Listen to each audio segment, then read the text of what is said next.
الله وبركاته.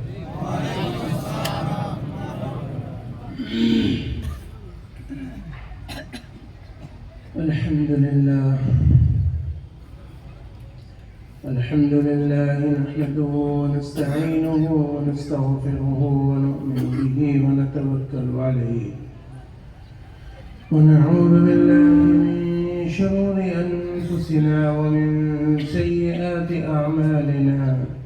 من يهده الله فلا مضل له ومن يضلله فلا هادي له. ونشهد أن لا إله إلا الله وحده لا شريك له. ونشهد أن سيدنا ومولانا محمدا عبده ورسوله صلى الله تعالى عليه وعلى آله وصحبه وبارك وسلم. محترم بزرگوں، بھائیوں، عزیز ساتھیوں، معزز علماء اکرام و طلباء اعظام اور محترم صدر جلسہ اور معزز اراکین و عہدیداران جمعیت علماء آسام و کچھار، اس ملک میں جس میں ہم لوگ رہتے ہیں، اس ملک نے مسلمانوں کو تقریباً 800 سال سے زیادہ کا اقتدار دیا. بہت لمبی مدت ہے، تقریباً 1000 سال کے قریب بنتا ہے. اس کی شروعات کیسے ہوئی؟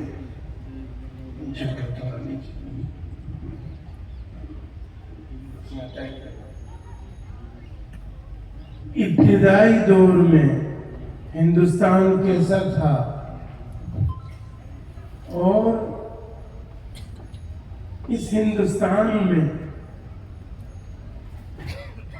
کس طرح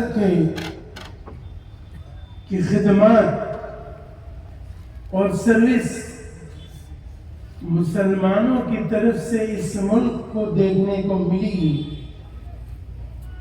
جس کی وجہ سے اس ملک میں اتنی لمبی مدت تک مسلمان بادشاہ، اگر مسلمان کوئی جاتا تھا تو دوسرا مسلمان ہی بادشاہ بنتا تھا. ایک گروپ جاتا تھا، دوسرا گروپ آتا تھا، لیکن مسلمان ہی حکمران ہوتا تھا. اس دور میں جب ہندوستان نے مسلمانوں کو دیکھا تو یہ اتنا بڑا ملک نہیں تھا. جو جتنا طاقتور ہوتا تھا اس کی اتنے علاقے میں حکومت چلتی تھی. کوئی یونین نہیں تھی، پورا ایک ملک نہیں تھا. جس کا ڈنڈا اس کی بھینس. معلوم سمجھتے ہیں اس کا مطلب؟ اس طرح کی صورتحال تھی اس ملک کی. جو طاقتور ہوتا تھا وہ غریب کا شوشن کرتا تھا. شوشن سمجھتے ہیں؟ اور انصاف نام کی کوئی چیز نہیں تھی. جو طاقتور ہے اس نے جس چیز پہ ہاتھ رکھ دیا، انسان پہ رکھ دیا، انسان اس کا ہو گیا. جگہ پہ رکھ دیا، جگہ اس کی ہو گئی. اس طرح کے گروپس یہاں رہتے تھے. تو اس ملک نے جب مسلمان دیکھا اور مسلمان کا انصاف دیکھا اور مسلمان اور اسلام کی رحم اور عدل، اس کو جب محسوس کیا تو انہوں نے اپنے سروں پہ بٹھایا اور ان کے ساتھ مل کے کام کیا. جب ہندوستان میں کیسے بادشاہ ہوتے تھے، حضرت خواجہ قطب الدین بختیار کاکی رحمۃ اللہ علیہ کا انتقال ہوا. بڑے بزرگ دلی میں، اور وہ شروعاتی دور تھا مسلمانوں کی حکومتوں کا. تو انہوں نے وصیت کی کہ میری جنازہ نماز ایسا انسان پڑھائے گا جس کی عصر کی سنتیں نہیں چھوٹی ہوں. کس کی؟ عصر کی سنتیں. عصر کی سنت پڑھنے والے لوگ تو بہت کم ہوتے ہیں. تہجد والے ملیں گے، روزہ رکھنے والے ملیں گے، لیکن عصر کی سنت نہیں چھوڑتا ایسا انسان پڑھائے. اب اتنے بڑے بزرگ کا جنازہ رکھا ہے، بادشاہ اس جنازے میں موجود ہے، بادشاہ کا پورا دربار موجود ہے التمش. اور وہ وصیت کے اوپر بڑے بڑے محدثین موجود ہیں، خواجہ لوگ موجود ہیں، حضرت خواجہ معین الدین چشتی رحمۃ اللہ علیہ کے خلفاء موجود ہیں، مریدین موجود ہیں. وہ زمانہ، اس زمانے کی بات.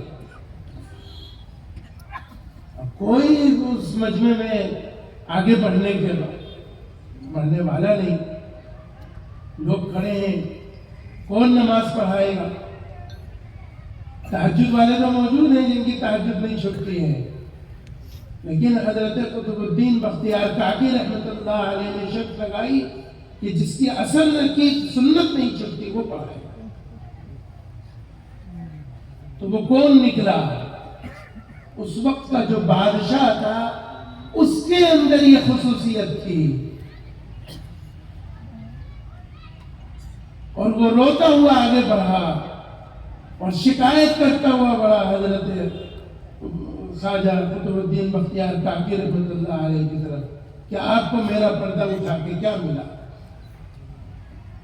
کیسے لوگ ہوں گے وہ؟ کیسی دیانت ہوگی؟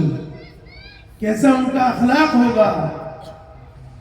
تو اس ملک کو 1000 سال دیے ان لوگوں نے وراثت میں، ایسے نہیں ملا. خلجی کے بھائی نے بادشاہ کے لشکر میں جا رہا تھا ہاتھی کے اوپر. اب ہاتھی کا اوپر بیٹھے گا، گدی لگے گی، اوپر بیٹھے گا تو مکان اندر نظر آتا ہے نا. خلجی نے کسی عورت کو دیکھ لیا، وہ اس کو پسند آ گئی کیونکہ ہاتھی کے اوپر بیٹھا تھا، بادشاہ کا بھائی ہے، اور اس کی نیت خراب ہو گئی. اور اس نے اس کو یہ باتیں کیوں، یعنی ان لوگوں نے کس طرح سے ہندوستان کے دل کو جیتا ہے، اس لیے یہ واقعہ بتایا جا رہا ہے.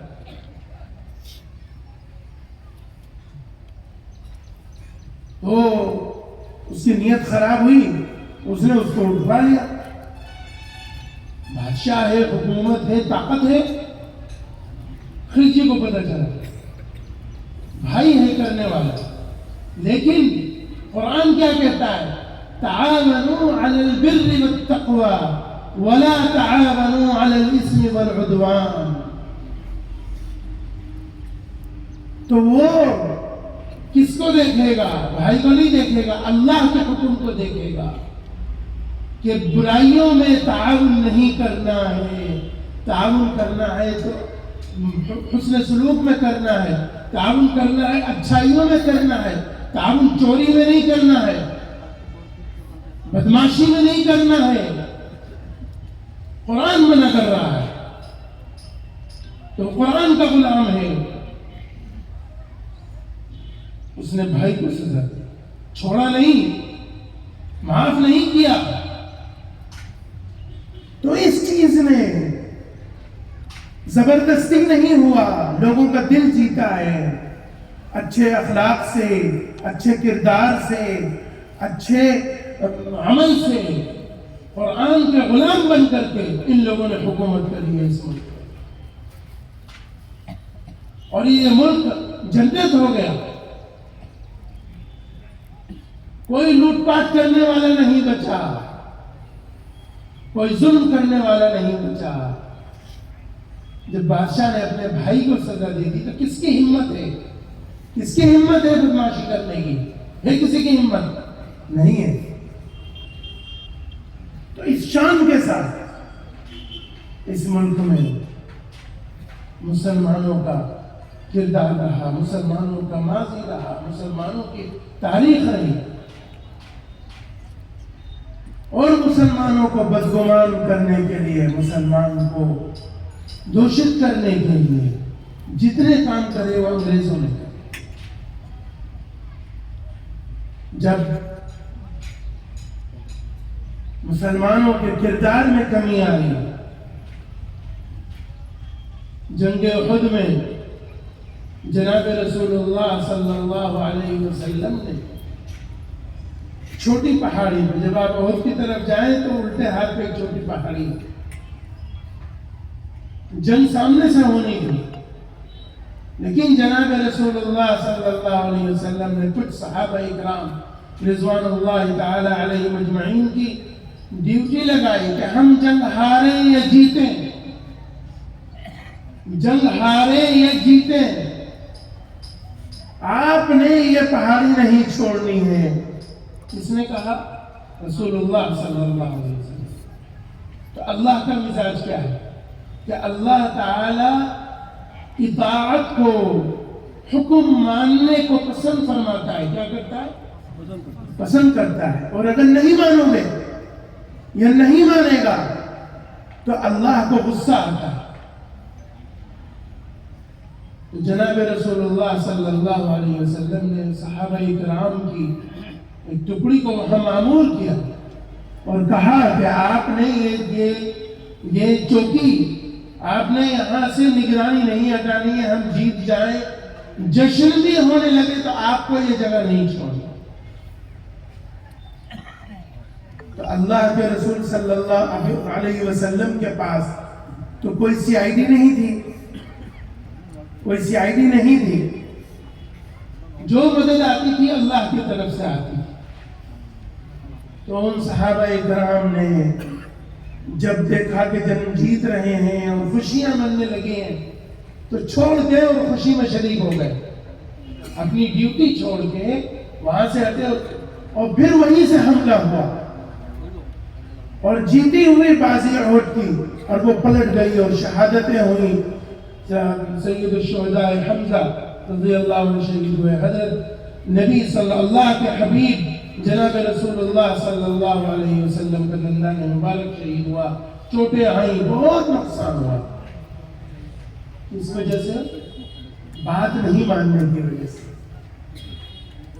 تو جب یہاں بھی دیکھیں، اس واقعے کا مطلب یہ ہے کہ ہمیں اپنی ڈیوٹی کو جو ہمارے ذمہ کی گئی ہو اس کو چھوڑنے کا مطلب ہے کہ اللہ کی مدد چلی جائے۔ جب اللہ نے جناب رسول اللہ صلی اللہ علیہ وسلم کے اصحاب تھے، وہ انہوں نے چھوڑا تو اللہ تو قادر ہے نا، اللہ تعالیٰ حفاظت کر سکتا تھا، لیکن سب کا نقصان ہوا۔ کیوں؟ اتباع نہیں کرنے کی وجہ سے، اس بات کو نہیں ماننے کی وجہ سے، اس پہ عمل نہیں کرنے کی وجہ سے۔ اب جب خود نبی صلی اللہ علیہ وسلم وہاں موجود ہیں اور صحابہ اکرام کا زمانہ ہے، اور وہاں پہ اس عمل کی نحوست، کون سا عمل؟ کہ کوئی ڈیوٹی دی گئی اور اس پہ عمل نہیں کیا گیا، یا بادشاہ کا کوئی حکم ہے اس کو نہیں مانا گیا، اولی الامر کی اطاعت نہیں کی گئی، یا اللہ کے وارث، اللہ کے رسول صلی اللہ علیہ وسلم کے وارثین علماء اکرام کی اطاعت نہیں کی گئی، یا ان کی بات نہیں مانی گئی، تو نقصان ہونا ہی ہونا ہے، کوئی بچا نہیں سکتا۔ ہمارے دل میں جو آتا ہے، ہمیں جو اچھا لگتا ہے ہم وہ کرتے ہیں، ہم کوئی قربانی دینے کو تیار نہیں، تو اس کا نقصان ہو رہا ہے اور ہوتا چلا آ رہا ہے۔ یہ تو ٹھیک ہے، بڑا کارواں ہے، بڑی ماشاءاللہ قوم ہے تو نقصان ہوتا ہے، پھر اللہ میاں پورا کروا دیتا ہے. لیکن اگر ہم ان کمیوں کو پورا دور نہیں کریں گے تو ہم اس کو ٹھیک نہیں کر پائیں. حضرت مولانا ابوالکلام آزاد رحمۃ اللہ علیہ نے آج سے، ان کا زمانہ تو آج کا نہیں ہے نا، آج سے 100 سال پہلے کا زمانہ ہے، اور ان کا آخری زمانہ کو بھی 70 سال کے قریب ہو رہے ہیں. انہوں نے اپنے زمانے میں کہہ دیا تھا. کس نے کہا تھا؟ مولانا ابوالکلام آزاد رحمۃ اللہ علیہ. تو یہ بیماری آئی مسلمانوں میں کیونکہ یہ جمعیت کا اجلاس ہے اور یہاں ذمہ دار اور کارکنان اور لوگ موجود ہیں. ہمیں ان بیماریوں کو ٹھیک کرنا پڑے گا. اگر قوم کی سربلندی چاہیے، عزت والی زندگی چاہیے، تو اپنے کردار کو، ہر انسان ذمہ دار ہے، ہر انسان کے حساب کی کتاب لکھی جا رہی ہے اور وہ اللہ کے سامنے پیش کی جائے گی. کوئی چیز اس میں چھٹی نہیں ہوگی.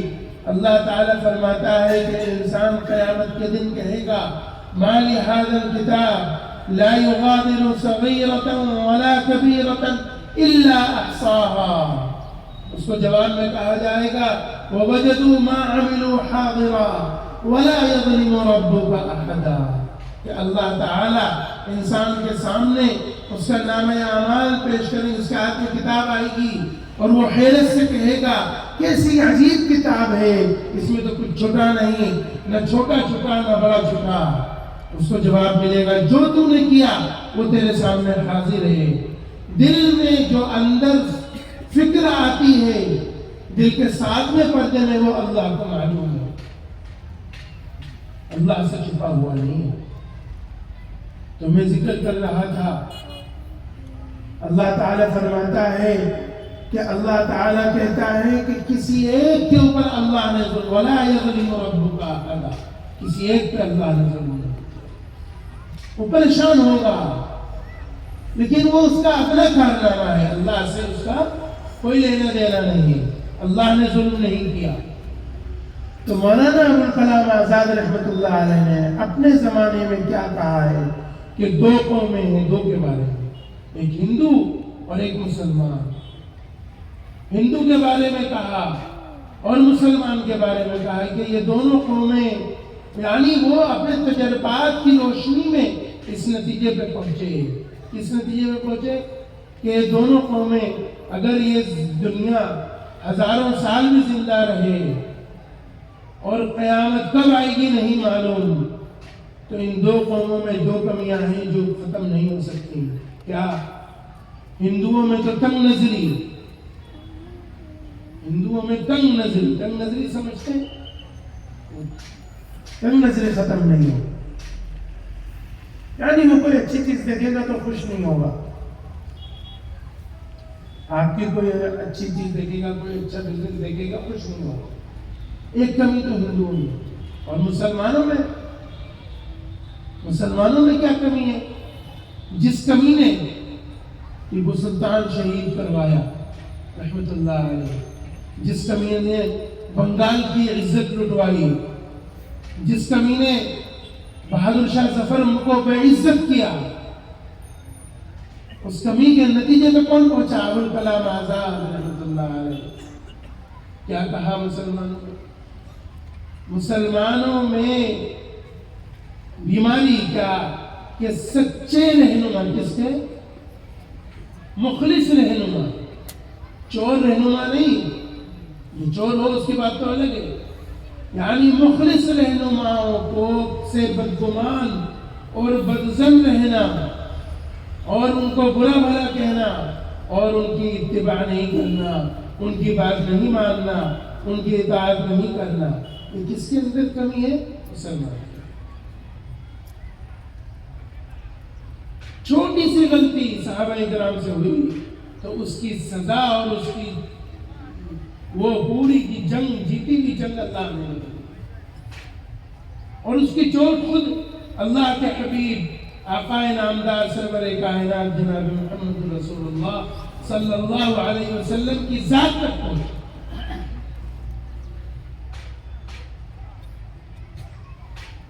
تو ہمیں اس پر غور کرنا چاہیے۔ وقت کم ہے، میں کہہ رہا تھا کہ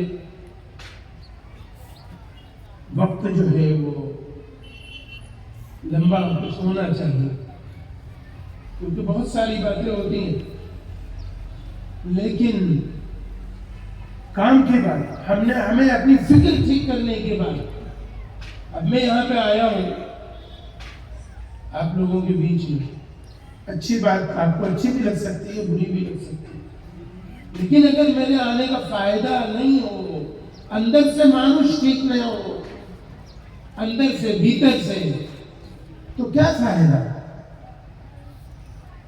میں بھی تعریف کر کے چلا جاؤں آپ نے ماشاءاللہ بہت اچھا جلسہ کیا ہے، بہت اچھے کام کر رہے ہیں، بہت اچھا استقبال کیا ہے، بس یہ سب بول کے چلا جاؤں، کیا لابھ ہے؟ کوئی لابھ ہے اس کا؟ تو بہرحال جو تھوڑی بہت اللہ نے توفیق دی، اللہ کا کرم ہے، اللہ اس کو قبول فرمائے، میں نے آپ لوگوں کے سامنے رکھا اور سمجھ میں آئے تو ان چیزوں کو ٹھیک کرنا چاہیے، کوشش کرنی چاہیے، اور جو بیماریاں ہیں اگر ڈاکٹر انویسٹیگیشن نہیں کرے گا، ٹیسٹ نہیں کرے گا، تو ہمیں پتہ نہیں چلے گا کہ کیا خرابی ہے۔ اپنی خرابیوں کو اگر ہم نہیں دیکھیں گے، اس کے اوپر بات نہیں کریں گے، تو اس کو کبھی ٹھیک نہیں کر پائیں گے، کبھی ٹھیک نہیں ہوگا۔ اچھا میں تو چل رہا ہے، اچھا میں تو چلتا ہے، اچھا میں تو کیا ہوتا ہے؟ اچھا کے حساب سے نہیں چلنا، اسی کا نام اسلام ہے، اسی کا نام دین ہے۔ اچھا کا مطلب یہ ہے کہ میری اچھا ہو رہی ہے، میں یہ کروں گا، تو اس کا مطلب کیا ہوا کہ انکار کیا۔ انکار کیا تو انکار کا مطلب کیا ہے؟ کفر۔ کیا ہے؟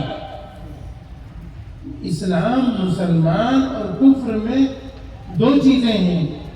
اسلام کا مطلب ہے من اسلم، جس نے قبول کیا، ایکسپٹ کیا، اور کفر کا مطلب ہے انکار۔ اسلام کا مطلب ہے اطاعت، ماننا، ایکسپٹ کرنا اور اس کے اوپر چلنا اور اس کے حساب سے زندگی گزارنا، اپنی کوئی اچھا نہیں۔ اپنی اچھا کہاں ہوگی؟ جنت میں۔ کہاں ہوگی؟ جنت سے پہلے اچھا نہیں ہے، جنت سے پہلے اچھا نہیں ہے۔ جو صحیح ہے وہ کرنا ہے، اچھا کو پیچھے رکھنا ہے۔ اچھا وہ تو زندگی نہیں گزار، اچھا والی نہیں بننا ہے کسی قیمت پہ۔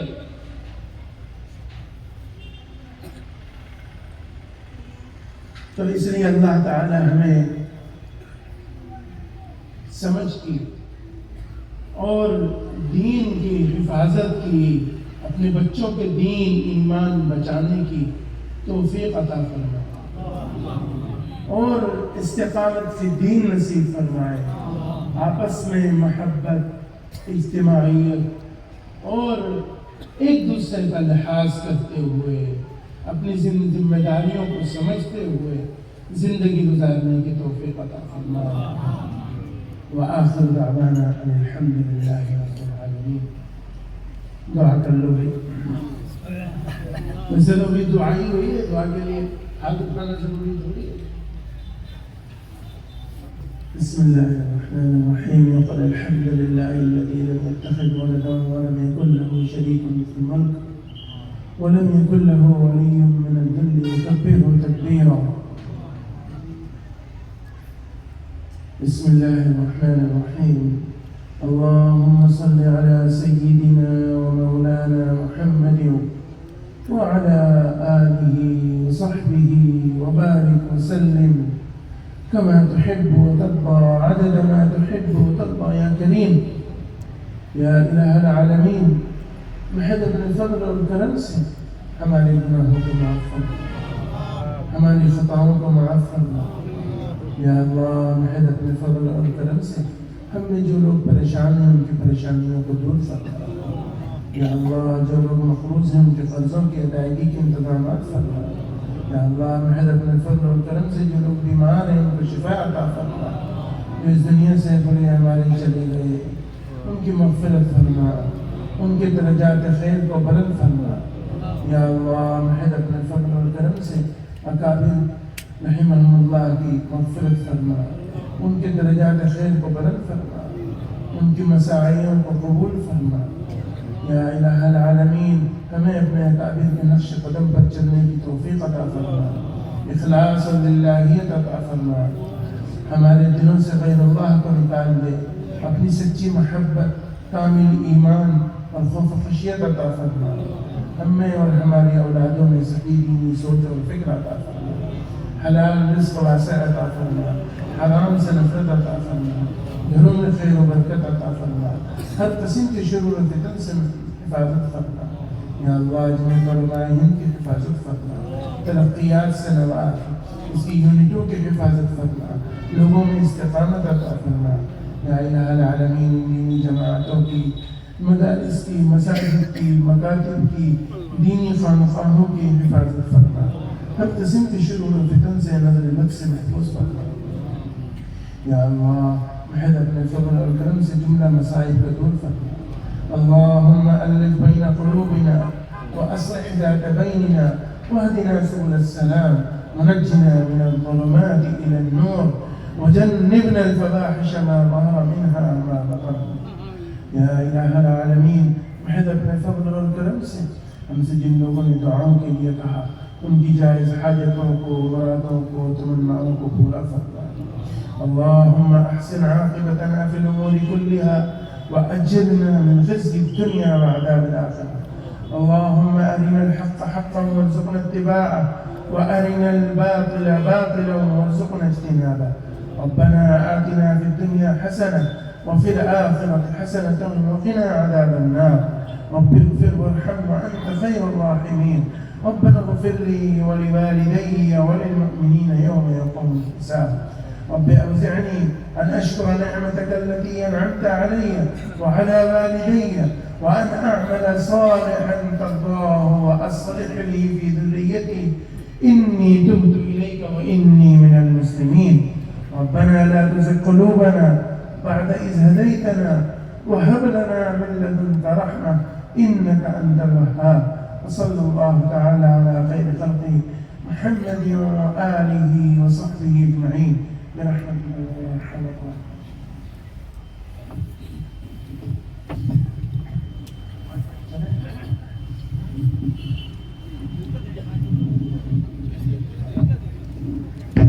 وشجرة الشكر حضرت عادل الكرام اور بشمار بھی حضرت مولانا بدر الدین اکبر صاحب